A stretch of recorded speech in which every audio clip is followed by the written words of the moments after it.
di mana ada sidang kasus sampai dini hari, kecuali kasus Anas. Ya waktu zaman itu ya. Jadi sidang-sidang itu dilaksanakan sampai dini hari, jam 3, jam 4 kita baru pulang. Seperti sidang itu mengejar waktu atas sebuah kekuasaan yang saat itu menjelang berakhir. Ini kan mungkin tidak semua publik mengetahui, tapi kami mengikuti.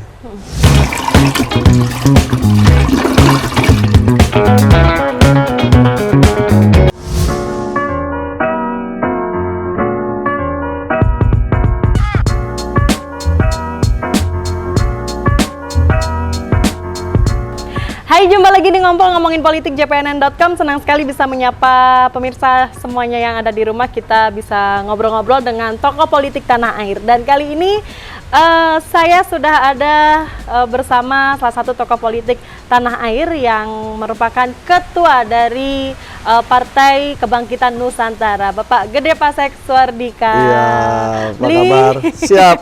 Selamat siang, apa siang. kabar? Kabar selalu baik dan semangat. Alhamdulillah. Pak Gede, ini kan baru saja membentuk Partai Kebangkitan Nusantara atau PKN ya, Pak Gede. Sebelumnya kan bergabung dengan Partai Hanura, begitu. Sebagai sekjen lagi. Iya. Apa yang mendasari Beli Gede ini untuk bisa untuk keluar dari Partai Hanura kemudian membuat partai baru? Pertama, kalau kita berpolitik itu kan yang penting kan bagaimana ide, gagasan, kreasi-kreasi politik mendapat ruang tempat untuk kita berkiprah kan gitu. Jadi kalau saya tidak semata-mata mencari posisi jabatan tanpa kita berperan. Nah, ketika peran itu tidak bisa kita laksanakan secara maksimal dan kemudian atas hasil diskusi dengan teman-teman ya. Jadi kebetulan kita ini sering ketemu dengan teman-teman yang biasa kita dari zaman Mas Anas itu kan. Dan diskusi akhirnya kita berpikir, kayaknya kalau gini terus rasanya lebih baik kita buat partai sendiri saja dengan segala kendala yang ada, tapi kita bisa nyaman melaksanakan itu. Akhirnya teman-teman mendesak kita juga berdiskusi, singkat cerita akhirnya berpikir tekad buat partai saja.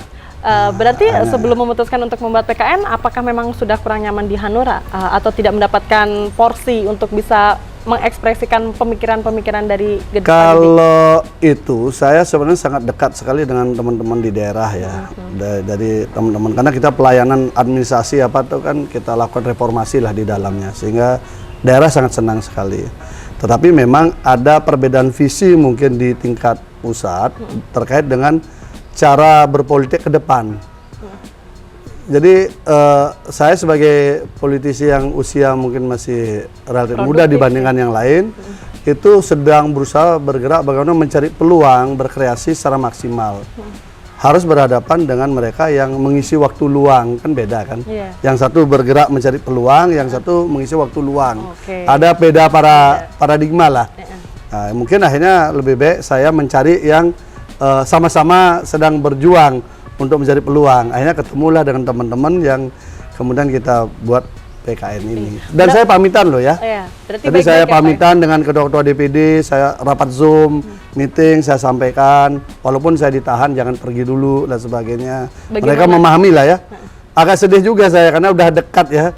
Kemudian saya juga sebelum memutuskan bersurat sudah, lisan juga sudah kepada ketua umum, berdiskusi berapa kali secara lisan, dan saya sudah sampaikan bahwa sudah cukup lama saya mencoba menyesuaikan diri, tapi tampaknya saya harus berpikir 2024 lebih pasti gitu, sehingga saya menyampaikan untuk mundur, walaupun beliau juga tidak memberikan izin sebenarnya saya untuk mundur ya. Tetapi dengan segala hormat, politik adalah pilihan, jadi saya harus memilih. Karena kemarin saya sudah dengan integritas saya demi kebersamaan, saya sudah maju di pemilu yang lalu, walaupun saya waktu itu masih bisa pindah ke DPD RI lagi, seperti teman-teman saya yang lain gitu. Tapi saya memilih tetap bersama-sama beliau. Tapi sekarang kan saya harus berhitung juga. Nah, hasil perhitungan itu tanggal 28 Oktober harus saya ambil momentum itu. Karena 28 Oktober itu Hari Sumpah Pemuda. Dan itu momentum bagaimana terkonsolidasikan persatuan anak-anak bangsa di Nusantara ini sebelum Indonesia merdeka. Jadi momentum itu nggak boleh hilang. Sehingga sebelum saya berhenti, saya ketemu dengan Ketua Dewan Kehormatan, Ketua Dewan Pakar yang juga Ketua Akselerasi dan Pak Bendum. kita ngomong bersama, makan bersama, dan saya sampaikan. Waktu itu responsnya dari pihak Hanura? Ya, beliau juga mengharap saya tidak keluar, tapi saya sampaikan bahwa ini pilihan. Silaturahmi kemanusiaan tetap kita jalin, tapi pilihan politik harus kita pilih gitu. Berapa lama Pak waktunya untuk bisa memutuskan, kan sudah lama berpikir, kemudian memutuskan tanggal 28 Oktober cabut dari Hanura? Hampir 6 bulanan saya berkontemplasi itu, antara pilihan-pilihan yang ada. Tetapi kalau dilihat, saya hitung, kalau saya lewat tahun ini sudah tidak mungkin lagi. Tapi kalau tahun ini masih ada proyeksi untuk hitungan waktu kita untuk bisa ikut proses verifikasi partai politik gitu. Sehingga kita hitung kalau lewat Desember menuju tahun baru 2022, maka saya sudah nggak, siapapun tidak akan bisa bikin partai. Saya yakin tidak akan mampu dengan wilayah Indonesia yang sangat luas. Sehingga hitungan saya 28 Oktober lah momentumnya. Udah kita putuskan dengan segala suasana hati ya. Antara nggak enak hati, antara berbagai hal lah. Tapi politisi kan tidak boleh melankolis kayak pemain sinetron kan. Tapi waktu itu bagaimana Pak tanggapannya Pak Oso, Pak? Pertemuan terakhir, waktu saya pertemuan lisan, beliau tetap meminta saya tidak mundur menemani beliau. Karena kita memang waktu itu masuk Hanura bersama-sama. Kebetulan kami dulu kan sama-sama di DPD RI. Jadi saya di DPD RI, beliau DPD RI, kita sering ketemu diskusi. Waktu itu bersamaan lah masuk ke Hanura. Jadi inginnya beliau tetap bersama-sama. Tapi saya sampaikan dengan pola manajemen yang ada, dengan proyeksi politik yang dibangun, memang kurang cocok. Ini kan ibarat orang bermain sepak bola. Saya ini suka total football, tapi diajak permainan Catenaccio yang bertahan, kan susah kan? Stylenya tidak cocok, tapi bukan berarti tidak suka. Karena Catenaccio itu juga pernah juara juga ketika Italia pakai kan? Tapi total football pernah juga juara ketika Belanda pakai gitu. Hanya rasanya lebih enak yang total football atau tiki taka lah. Tapi hubungannya sekarang dengan Pak Oso, Pak Gede gimana? Ya, paling tidak saya pamit baik-baik, dan saya sudah minta izin secara lisan dan juga secara tulis. Jadi saya kira sudah cukup baik. Kalau boleh tahu Pak, ini kan partai baru ya Pak ya. Sebenarnya visi misi dari partai PKN ini sendiri apa Pak? Jadi ini kan teman-teman Mas Anas ini kan boleh dikatakan dari berbagai latar belakang ya. Jadi dari sukunya berbeda, agama, profesi berbeda, hobi berbeda, tapi bisa ngumpul. Nah, semangat itulah kemudian kita tangkap. Dan sebenarnya semangat kenusantaraan ini sudah pernah saya coba bangun di Hanura ketika pemilu yang lalu.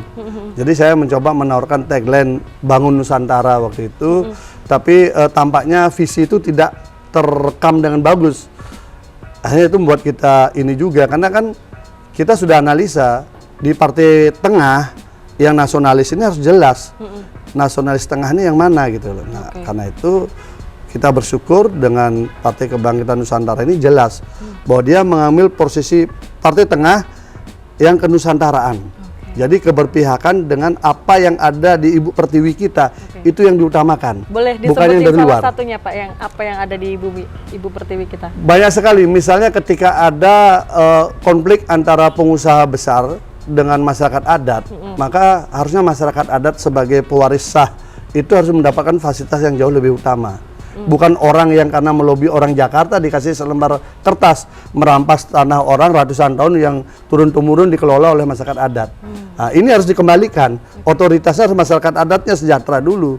Bahwa investor asing boleh masuk, bahwa pengusaha besar boleh masuk, tetapi masyarakat adatnya harus sejahtera dulu, diajak bersama-sama. Bukan mereka disingkirkan, diambil lahannya, lalu dikelola, setelah rusak lahan itu dia tinggal.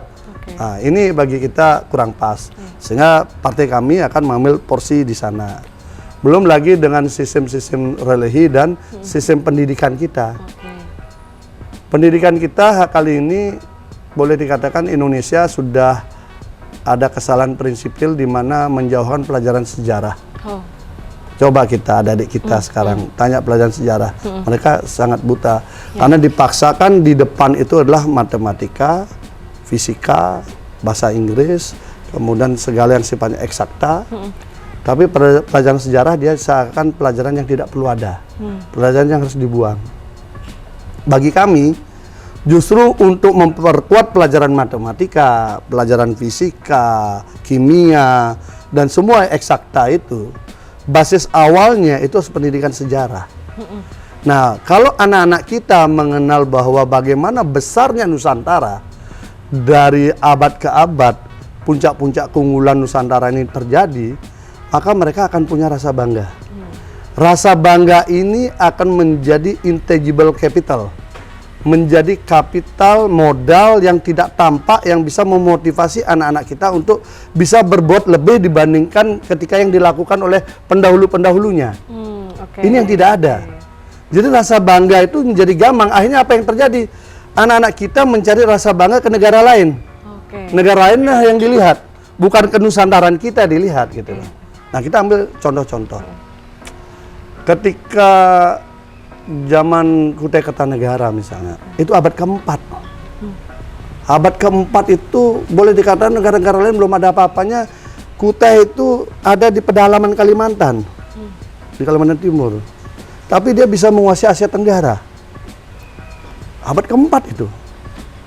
Jangan lagi kita bicara Sriwijaya, yang terkenal dengan kekuatan maritimnya, yang terkenal dengan sistem pendidikannya, di mana orang Cina, orang India, orang Filipina, semua belajarnya ke Sriwijaya. Bahkan mungkin kalau bicara universitas, Sriwijaya pernah memiliki. Tapi kemudian kita tidak pernah dengar cerita itu dikenal oleh anak-anak kita, kebanggaan itu. Kita juga tidak pernah mendengar bagaimana kebanggaan tentang Kerajaan Majapahit sebagai negara yang begitu besar juga sama dengan Sriwijaya. Jadi kita pernah punya puncak-puncak keunggulan yang kemudian kita tinggalkan itu hanya sebagian ornamen-ornamen tanpa makna. Padahal kalau itu dimaknai, itu bisa membangun spirit kebangsaan, spirit perjuangan anak-anak kita. Jadi kami akan mengambil porsi itu. Kami akan berjuang agar itu dikembalikan roh spirit kenusantaraan ini sebagai bangunan resmi bangsa ini untuk unggul. Jadi bisa dikatakan sebagai landasan untuk membangkitkan jiwa nasionalisme para anak muda ya Pak? Dari basis Nusantara. Contoh lain, bidang sains. Ini yang mungkin kita tidak pernah pikir. Pada awal-awal abad Masehi, bagaimana orang Bugis mampu membuat kapal penisi? Bahannya dari kayu, tidak pakai mesin. Dia bikin sedemikian rupa mampu melawan gelombang yang begitu besar sampai ke Madagaskar, sampai ke Afrika Selatan tanpa mesin. Dia tinggal membaca astronomi bintang dan sebagainya. Mampu awal-awal abad Masehi. Kalau kurikulum pendidikan tentang teknologi maritim waktu itu dikembangkan terus-menerus sampai hari ini, mungkin Amerika tidak ada apa-apanya dengan Indonesia. Inggris nggak ada apa-apanya dengan Indonesia. Kenapa? Karena waktu abad-abad awal Masehi Amerika memang belum ada. Masih negara belum jelas gitu. Tapi Indonesia sudah. Nah, teknologi itu tidak kita kembangkan dan akhir ini kita kapal induk pun kita nggak punya. Padahal kita negara kepulauan. Artinya apa? Seandainya ilmu teknologi maritim yang dulu itu dikembangkan sampai sekarang turun-temurun dikembangkan terus, mungkin kita adalah penguasa lautan. Karena teknologi lautan akan berkembang. Tanpa mesin aja kita udah unggul, apalagi kemudian mesin kita dapatkan. Jadi lebih memaksimalkan bakat-bakat alami dari sebuah ilmu. Dari potensi. Potensi. Ngomong yang lain lagi, arsitektur. Bagaimana arsitektur Candi Prambanan? Batu ditumpuk-tumpuk pada abad ke-78 sampai tinggi gitu. Kalau itu dipelajari dengan baik, hari ini mungkin gedung tertinggi ada di Indonesia. Tapi pelajaran itu kita tinggalkan. Dan tidak ada. Hari ini kita hanya melihat saja. Indonesia sekarang tidak pernah diajak berdiskusi kenapa batu itu bisa ditumpuk sedemikian rupa di tengahnya berlobang, dia kuat. Ya kan? Banyak sekali ilmu pengetahuan dan sains pada zaman dulu itu terkubur. Kemudian kita tidak kembangkan. Nah, kami mencoba membangkitkan rasa bangga itu agar arah perjuangan nasionalisme kita itu terarah betul sesuai dengan kultur Ibu Pertiwi. Nah, kira-kira itu ya, kenapa kami kemudian memilih PKN, Partai Kebangkitan Nusantara, bukan nama yang lain. Jadi menumbuhkan bakat-bakat alami dari potensi para pemuda Indonesia ya Pak? Tertarik kan? Iya. Aduh, saya nggak enak nih jawabnya. Oke, Beli Gede. Sebenarnya apa yang membedakan PKN dengan partai-partai baru yang bermunculan? Salah satunya juga ada saat ini Partai Demokrat, walaupun bukan partai baru, yang saat ini sedang berkonflik begitu, Beli. Iya, kalau saya sih melihat, kan saya dapat pengalaman di situ sebagai alumni kan. Saya juga dapat pengalaman di Hanura. Jadi semua itu sisi positif negatifnya kita udah pelajari. Sehingga kita ketika membangun partai ini kita bisa lebih terukur ya, lebih jelas kita arah perjuangannya, dan yang pasti memang kami mencoba menjadi pembeda. Pembedanya begini, hari ini publik sudah mulai gerah dengan adanya oligarki partai, ya, partai oligarki. Jadi partai yang dikuasai oleh sekelompok orang, baik dia berbasis pada demokrasi, istilah kami ya, demokrasi monarki. Partai politik kan instrumen demokrasi, tapi karena kepemilikannya itu diberikan turun-temurun, kan kayak orang monarki aja, kayak kerajaan aja kan, dari anaknya, kayak gitu-gitu terus. Artinya kan demokrasi monarki kan, tapi itu adalah wajah oligarki partai, partai oligarki. Kemudian di sisi yang lain ada juga kekuatan kapital, bahwa orang yang punya uang, orang yang konglomerat itu dia bisa bikin perusahaan yang namanya partai politik. Nah, bagi kami adalah ini cukup membuat gundah dan gerah. Kenapa? Kalau ini dibiarkan, demokrasi kita tidak menjadi sehat. Kenapa? Ada yang pola demokrasi monarki, maka di sana akan terhambat kader-kader terbaik yang ingin tampil berkompetisi secara sehat. Kalau demokrasi yang kapital, maka orang-orang yang tidak punya uang dia tidak akan bisa mengabdi pada bangsa dan negara. Hanya orang-orang yang kaya saja yang bisa mengabdi pada bangsa dan negara. Nah, dalam posisi ini, maka kami mencoba menjadi diferensiasi. Kami teringat dengan bagaimana proses perhimpunan Indonesia, kemudian muncul Budi Utomo, kemudian sampai Sumpah Pemuda, sampai kemudian Indonesia Merdeka. Ini adalah gerakan-gerakan perjuangan. Jadi kaum pergerakan dia berdiskusi, berkumpul, mengeluarkan pendapat, kemudian memperjuangkan pikiran-pikiran itu untuk membangun kesadaran ke rakyat. Nah, kami mencoba mengambil posisi partai yang ini. Apakah tawaran kami ini nanti laku atau tidak? Biarlah 2024 nanti dinilai.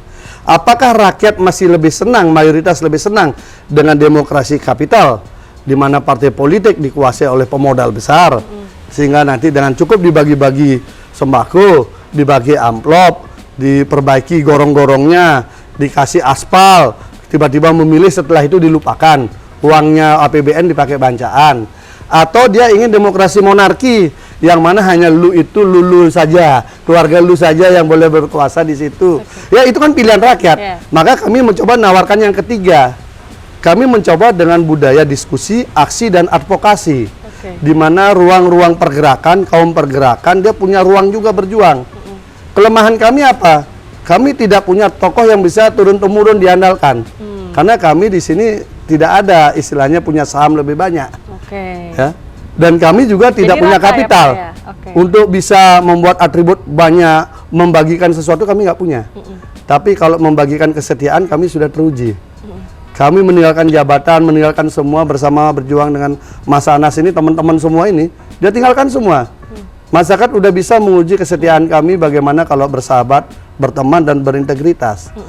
Lalu kami juga bisa menawarkan bahwa kami siap dalam proses penderitaan. Ketika tidak menjabat pun tidak apa-apa. Artinya apa? Yang penting kesadaran publik bisa pelan-pelan dibangun, mengarahkan kembali kepada roh ketika awal mula perjuangan kemerdekaan. Bahwa ketika Indonesia merdeka bukan karena banyaknya uang, bukan karena keturunan raja Indonesia merdeka, tetapi munculnya kaum pergerakan yang kemudian berani membuat partai, kemudian mensejahterakan Indonesia. Gitu kayak kami di sana. Ya, kalau boleh tahu, PKN ini ngajak kader-kader dari Demokrat juga nggak sih? Apa justru kader Demokrat yang minta gabung dengan PKN? Jadi diinisiasi oleh banyak teman-teman yang alumni Demokrat. Kenapa? Karena itu teman-teman juga. Ketika Mas Anas ada goyang kan kita minggir kan. Udah harus besar silakan ambil. Ternyata kendaraan itu untuk anaknya, tidak untuk kader Demokrat kan gitu ya. Sudah kita minggir. Kan sabar kita. Nah, teman-teman ini berkumpul kemudian akhirnya ya udah. Makanya kalau seandainya muncul dari PKN ini banyak ex-demokrat itu sebuah kenyataan sejarah ya. Karena kan masa lalu nggak bisa kita rekayasa. Bahwa semua orang juga tahu saya pernah di Demokrat. Bang Mirwan Amir juga pernah di Demokrat. Bahkan pimpinan Banggar lagi di DPR RI. Ada juga Bang Ian, kemudian ada Basri Mulyon. Banyaklah ex-demokrat di sini. Itu sebuah fakta. Bahwa sebuah fakta juga hari ini di daerah-daerah alumni-alumni Demokrat itu menyambut gembira. Mereka seperti kekuatan nostalgia hari ini ingin bergabung. Sehingga kami sekarang terpaksa akan buat tim kecil untuk merangkum teman-teman yang ingin bergabung di sini. Kenapa? Karena mereka merasakan sekali kebersamaan dulu. Bagaimana Demokrat bisa menjadi pemenang waktu itu. Tapi mereka ini rata-rata sudah keluar ya. Mereka sudah keluar, jadi sebenarnya tidak akan mempengaruhi Demokrat lah. Tenang saja.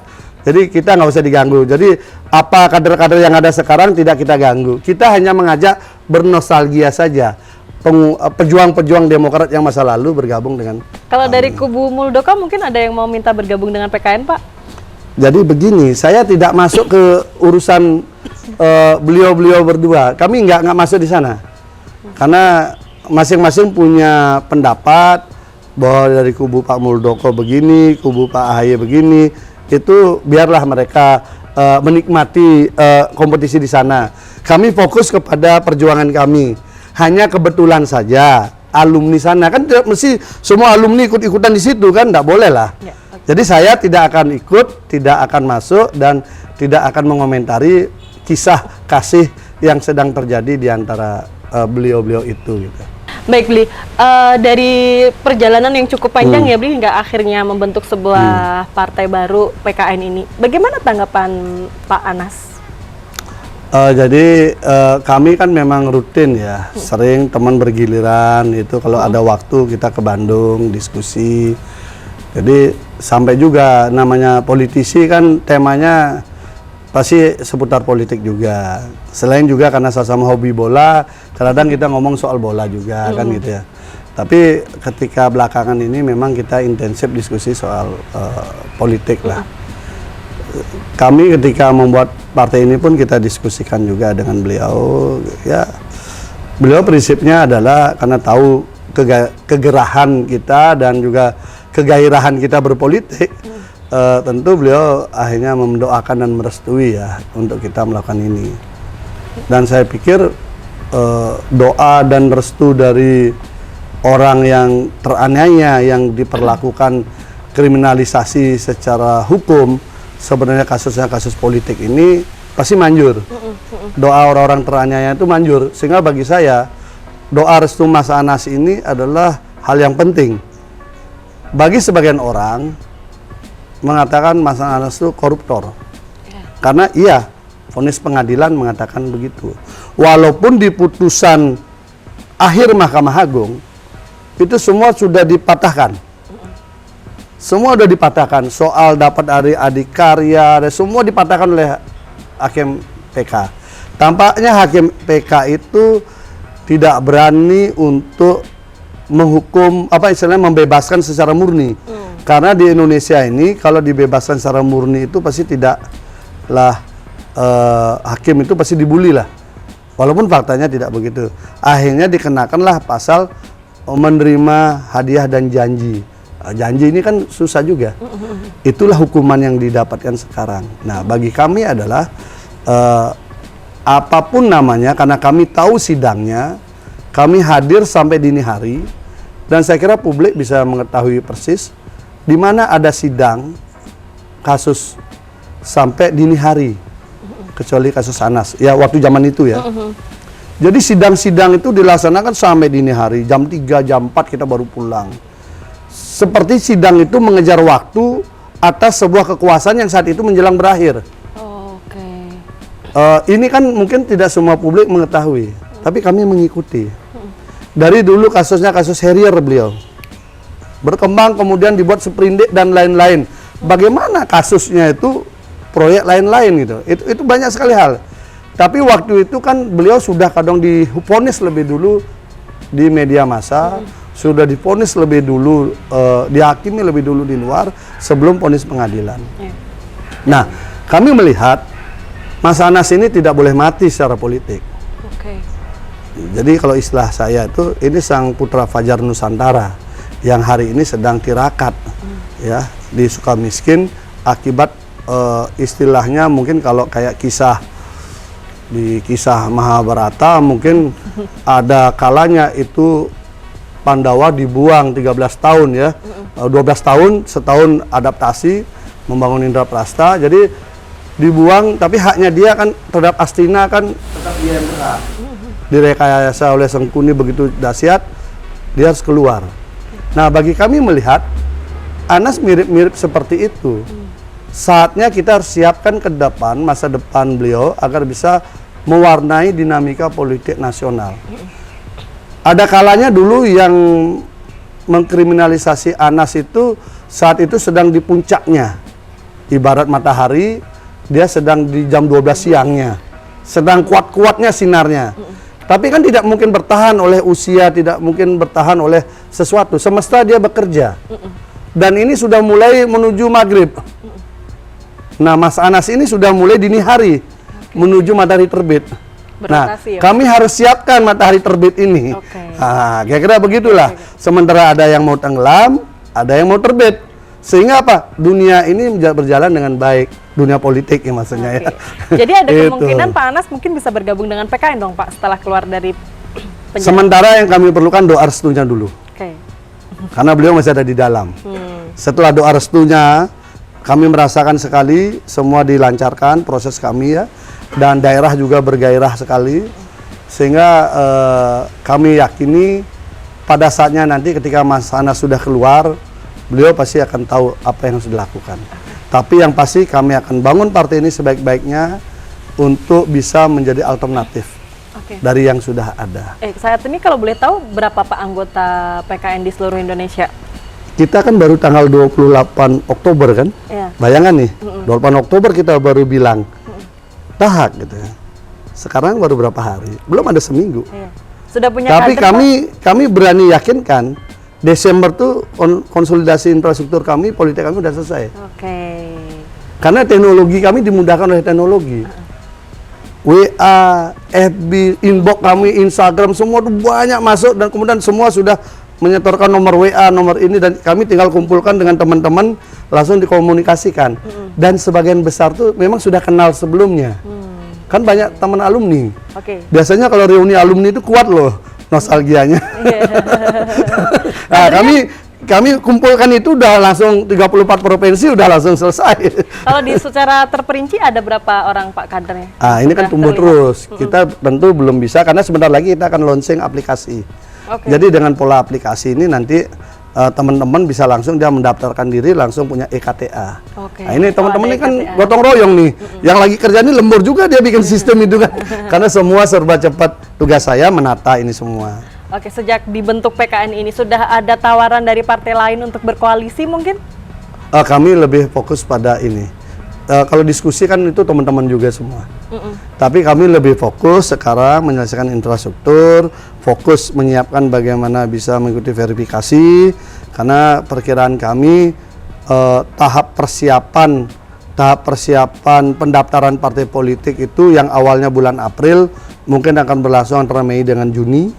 Jadi masih ada waktu sekitar 8 bulan ya untuk persiapan itu. Jadi setelah itu masih ada 120 hari kami untuk input data ke Sipol KPU. Mudah-mudahan antara September Oktober kemungkinan besar PKPU-nya nanti sudah mulai untuk pendaftaran partai politik. Sehingga kami fokus itu dulu lah. Soal koalisi-koalisi itu belakangan lah itu. Jadi siap untuk maju di Pilpres, Pak? Oh tidak lah, kami tahu diri. Kami hanya fokus menyiapkan kendaraan partai politik yang punya diferensiasi, yang punya alternatif di antara pilihan-pilihan yang ada.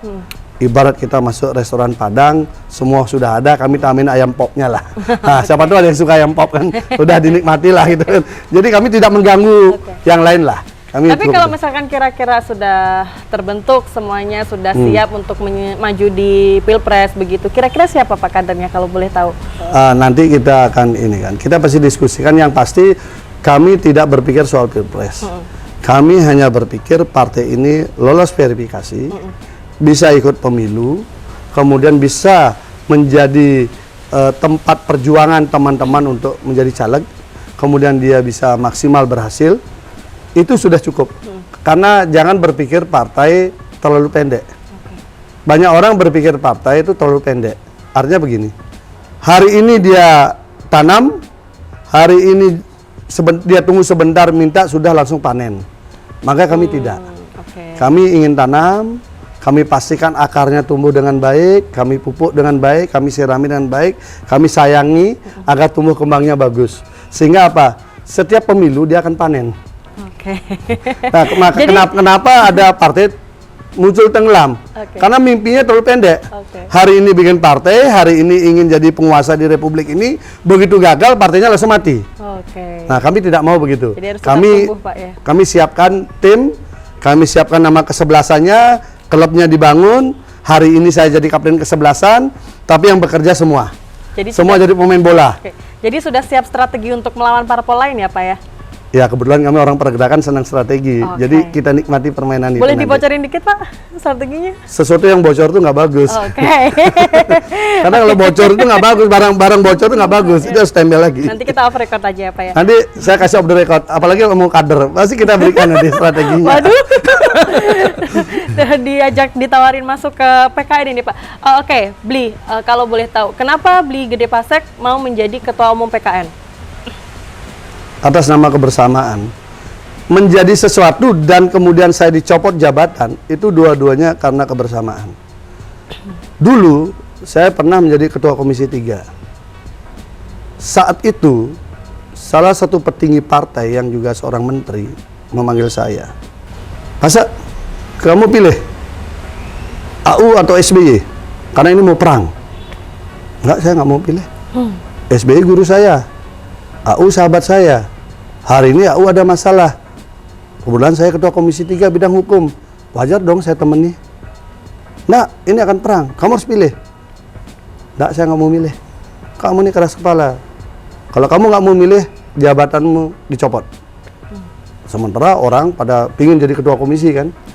Maka jawaban saya, yang pasti selama saya menjadi ketua Komisi 3, semua tugas-tugas saya selesaikan dengan baik dan tidak ada hutang. Kalau hari ini saya harus dicopot, karena prinsip sikap, tidak ada masalah.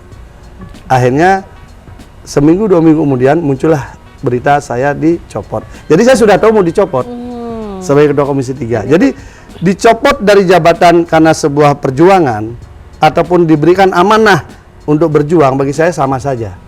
Yang penting bagaimana ide gagasan dan hati nurani kita bisa berjalan dengan enak. Untuk apa kita pegang jabatan kalau kita melihat ada sesuatu ketidakadilan? Betapa lucunya saya menjadi ketua Komisi 3 bidang hukum dan HAM, lalu ada perilaku kriminalisasi yang di depan mata saya dan saya pelajari kasusnya, lalu saya dengan nyaman menikmati jabatannya tapi tidak saya laksanakan kewajiban saya. Lebih baik saya tinggalkan jabatan itu. Atau juga tidak jabatan itu yang membuat saya akan langgeng hidup. Gitu. Jadi saya lebih baik memilih itu. Jadi ketika saya dicopot jabatan ataupun diberikan amanah jabatan, sama. Nah hari ini teman-teman meminta saya tinggalkan jabatan Sekjen Partai Hanura. Partai Hanura ini besar loh, orang menganggap kecil, tidak. Partai Hanura itu punya 807 DPRD. Tidak ada satu partai pun yang non parlemen sampai 800. Perindo hanya 450, PSI malah hanya 72 lagi DPRD-nya. Hanura 807, sangat banyak. Tinggal dikelola lagi sedikit, ditata lagi sedikit, dia pasti rebound. Hanya keinginan meribonkan itu kan tidak mendapat dukungan saya. Karena satu, pengurusnya mengisi waktu luang, saya ingin mencari peluang untuk berjuang gitu. Nah, potensinya bagus. Nah, kami sangat memahami sekali untuk mengembangkan PKN ini juga perlu perjuangan yang kuat. Nah, pelajaran ini yang kita ambil.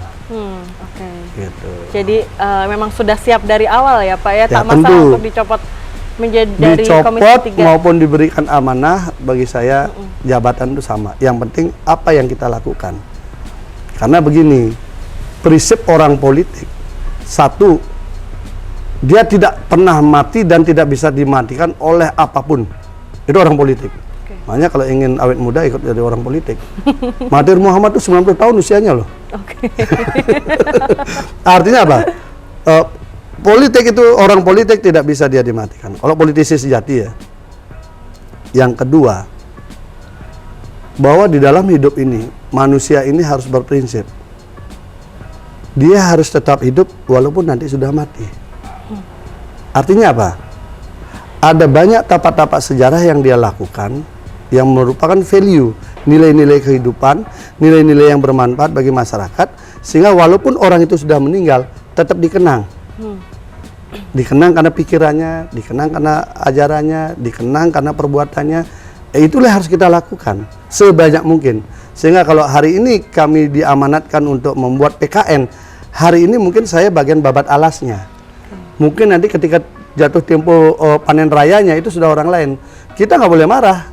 Kita harus nikmati itu, bagian daripada perjalanan sejarah. Makanya dari awal saya katakan, saya ini hanya kapten kesebelasan, bukan ketua umum seperti yang lain. Ketua umum seperti pemegang saham utama, tidak. Saya ini hanya kapten kesebelasan. Semuanya ini punya hak untuk bermain. Yang penting adalah bikin gol. Jadi intinya PKN siap babat alas ya, Bli ya? Ya, tahap awal babat alas, habis itu kita tata tanahnya yang bagus, subur, tanam bibitnya, isi pupuk dan sebagainya, tumbuh kembang. Panen rayanya belakangan. Oke. Harus sabar. Berarti kita tetap siap untuk panen raya. Nanti kita harus bersabar. Oke, obrolan kita semakin seru dengan Bli Gede Pasek. Nantikan di segmen kedua Ngompol Ngomongin Politik, cpnn.com.